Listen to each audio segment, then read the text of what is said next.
So I'm currently behind the wheel of the 2021 Kia K5 GT, and I'm going to take some time to showcase the interior of this thing. So starting as I normally do, from left to right.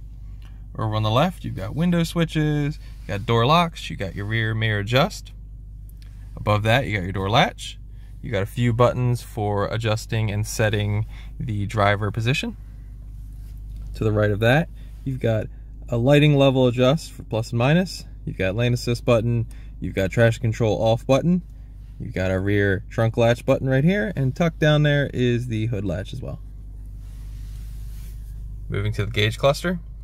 So you've got a normal tach over on the left and a speedometer over on the right. There's a little bubble for the temp of the engine, and a fuel gauge is over on the side of the speedometer. In the middle, there is a nice little digital screen. So up top features what gear you're in, fuel mileage left in the vehicle.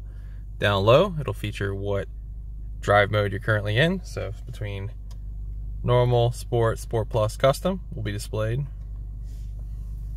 in this little bubble down low once the drive mode disappears, right there.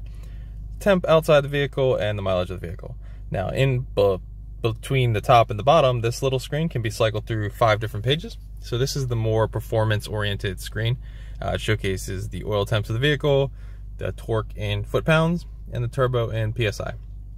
So you can go to other screens, such as this one, which can be cycled between 3 different options, including the fuel economy of the vehicle, the accumulated info of the vehicle, and drive info.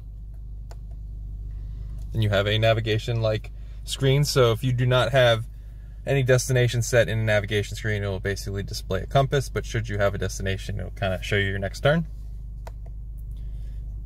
Another screen can show you your attention level. An information screen, which can display the miles per hour digitally, as well as the tire pressures for all 4 corners. Moving back to the steering wheel, how I was adjusting everything up there was this button right here. Basically looks like a bunch of papers. It's a different page button, so you can cycle through. There's 5 screens, and this OK up and down. Let's go to a page that can actually be adjusted. So up and down, right here will cycle through whatever page you want to display up there. Also on this side, you got your cruise control and different driver setting buttons. You've got buttons can toggle over here as well. Over on the left, you got your talk button. You've got your phone answer and hang up, volume control, toggle for whatever you're listening to, and a mode button as well. On the back of the steering wheel, you've got some paddles, so down and up. Give you a better look at the steering wheel because down low features nice GT branding. Behind the steering wheel is the engine start stop button. And moving to the navigation display. So features a knob for volume control, as well as turning it off. All the rest of these are basically quick options that are touch sensitive to get into whatever is actually mentioned. So map, you push map, you go straight into the map setting. So this is kind of like a screensaver screen, showcasing the user name, time, temperature, kind of like a graphic representation of where you are on a map. You swipe it over and you get the different apps of the vehicle. So map, navigation menu, phone, UVO, radio, media, sounds of nature. It is Android Auto and Apple CarPlay compatible. HD radio data, I should say. Voice memo, climate. So climate, you can control it. Up here, you can adjust what you want it to do. Setup, there's plenty of things you can change of the vehicle, including different drive modes you can also change in here, and I'll talk about that when I get to the little knob on the center console. Notifications and the user manual. Below that, you got 2 vents and the hazard button. You've got all your HVAC controls down here. So I currently had it off, but it displays digitally in the center. Tucked below that, you've got a 12-volt smoker's plug, as I say, 2 USB ports. This one I've been using to plug in music, and this one is more for charging. You got a pad where you can store things in front of that.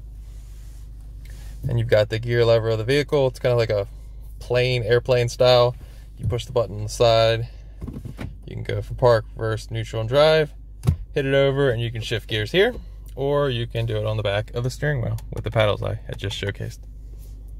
Let's put it back in park.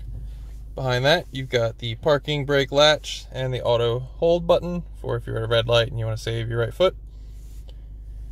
To the right of that, you've got 2 cup holders. Moving back from the cup holders, you got heated and ventilated seats for both the driver and the passenger. So heated, you go up, and there's 3 different settings. Cooled, you go down, and there's 3 different settings. There's also heated steering wheel. In between those settings is the drive mode dial. So basically you just twist it between and it will showcase the different drive modes. You can see it both front of the driver and on the navigation screen as well. Now, if you go over to custom, you can quickly hit settings and then you can change the different drive modes of the vehicle. It mostly just changes the powertrain, steering, and the stability control of the vehicle. Behind that, you've got a little charging pad here, and this light will display once the charging pad is actually in use. You've got a nice little spot for your arm, cubby hole, which reveals a USB plug as well.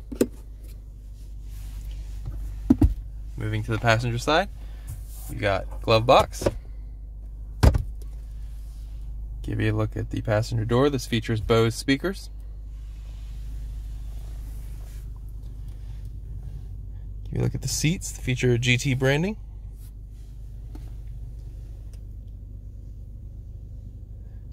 Rear of the vehicle. Vehicle features a sunroof for both the front and rear section of the vehicle. Those controls above. That is pretty much the interior of the 2021 Kia K5 GT. If there's a feature that you want more in-depth information on that I may not have mentioned, leave a comment below and I'd love to get you some answers if I can. But other than that, thanks for watching.